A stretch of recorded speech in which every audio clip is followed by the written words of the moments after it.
The Giants played preseason game number 2 on Friday night as they hosted the Panthers. So let's break down what we saw from the G-men in their latest preseason game. We're going to do that with the legendary Giants beat writer for the New York Post. That would be Paul Schwartz.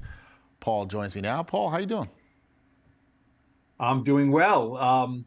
For years when Eli Manning was the quarterback of the Giants, you said, okay, he's going to come out, he's going to play one series, it's going to be nice and tidy and efficient, and then he's going to go back in. And Eli was not a great preseason player, and it was rarely tidy and efficient, and we always were left wondering. Well, we weren't left wondering after this game, were we? No, we were not. We're going to get right into it with that, Paul, because Giants fans have to like what they saw from the offense on their opening drive, which led to a quick, tidy, and efficient touchdown. Were you impressed with what you saw from Daniel Jones and company on Friday night? I mean, how could you not be? Look, it's against the Panthers. Now, the Panthers, I think, are going to be a pretty bad team on offense, but I don't think they have a terrible defense. This is what the Giants wanted to see, no question. 10 plays, 75 yards. Dexter, what have we been hearing all summer, right? Daniel Jones is comfortable. Stuff that I've been writing and saying, he's more comfortable. It's the second year in the system. He's got Darren Waller. He's got more weapons. He's got Paris Campbell. Offensive line, we think, should be better. Looks great in the second joint practice against the Lions. Didn't play against the Lions in a preseason game, but this should be a much better offense. And then if they go out and kind of just look pretty lackluster, in this preseason game against the Panthers, you're like, oh really? Where's all this, hype and improvement we've been hearing? Daniel was terrific. I mean, 8 for 9, 69 yards. The only incompletion was a drop by Darren Waller, who then said, afterwards that I'll make it up to him, some point down the line, and I'm sure he will. Very efficient. Now, look, this was Brian Daboll and Mike Kafka saying, look, Daniel, you're going to be in there a very short period of time. We're not running the ball. Saquon Barkley didn't play. That was the plan. Saquon's not going to play. They called 10 pass plays, I believe. One was a run. It was not a design run by Daniel, where he picked up 6 yards to make it a more third and more manageable situation. He was very on target, nothing fancy. 20-yard strike to Isaiah Hodgins, nice pickup to Paris Campbell, and then a touchdown pass to Daniel Bellinger. So, yeah, this was, everything the Giants could have envisioned and more. They might have played another series, the starters, but Brian Daboll certainly saw enough there, get him out.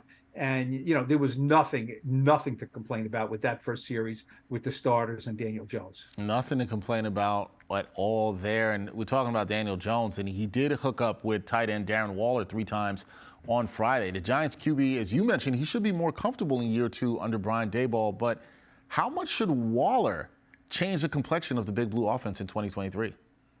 Darren Waller is the guy that we're talking and writing about more than any other player. I mean, there's practice exploits every day, and practice. He's a 6'6" athlete. In 2019 and 2020 he was great, not good, great with the Raiders. Last 2 years with the Raiders, injuries, issues, and that's why the Giants were able to get him for a 3rd-round pick. They come out the first time they play together in a game, bang, bang, bang, 3 completions very quickly. The 1 drop on after Waller was hit, not a big deal.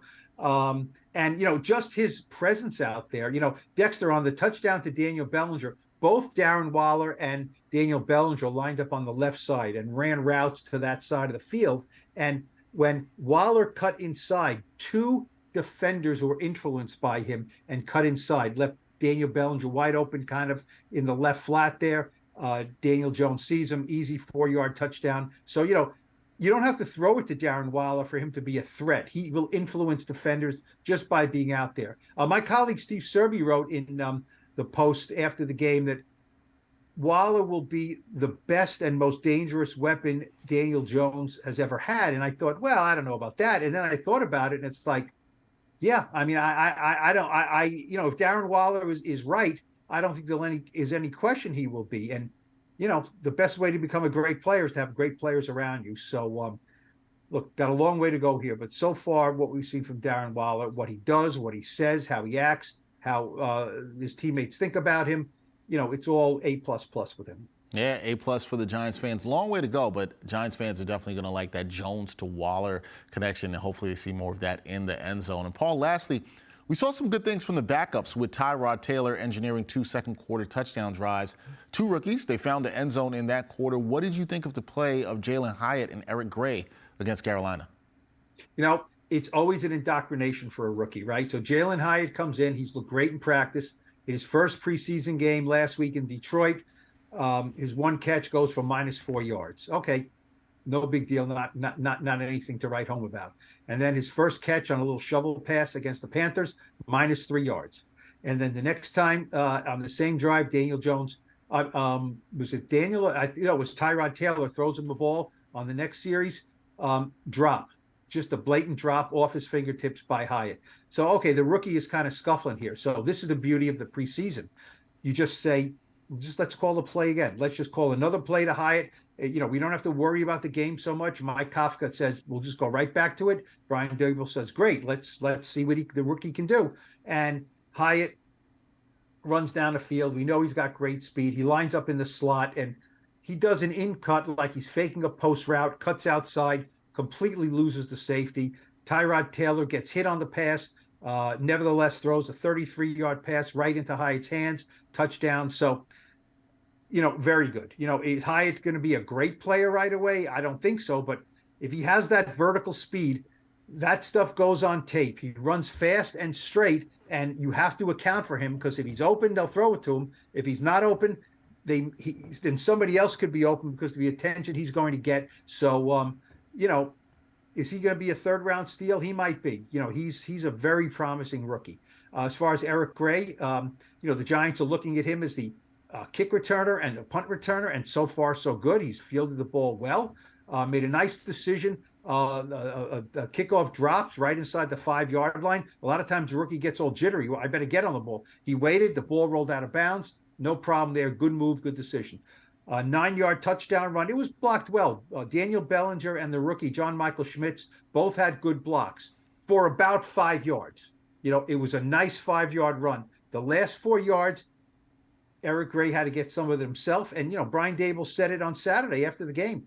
Sometimes down in that tight red zone area there, you just have to be tougher than the other guy. It doesn't always bust wide open. So 5 yards busted open nicely. The last 3 or 4, Eric Gray had to get a bunch of it himself. He did just edge into the end zone. Replay review, called it a touchdown. So, Gray hasn't gone crazy, and he hasn't looked crazy good as a running back so far. But if his role this year is to be active for games and be the punt and kick returner, and once in a while be used out of the backfield as a running back, that's a great role for a rookie. Yeah, could be a great role for him. We'll see what Gray can do. We'll see what Hyatt can do. We'll see what the Giants can do. Up next for them in terms of preseason games is the Snoopy Bowl. Jets-Giants will play. Paul Schwartz will be all on top of that as he continues Giants coverage throughout camp. Paul, thank you for the insight as always, and we will talk again soon about Big Blue. Good grief, Dexter. Yes, in homage to the Snoopy Bowl. I like the tie in there. I like that. Well done, Paul. Well done.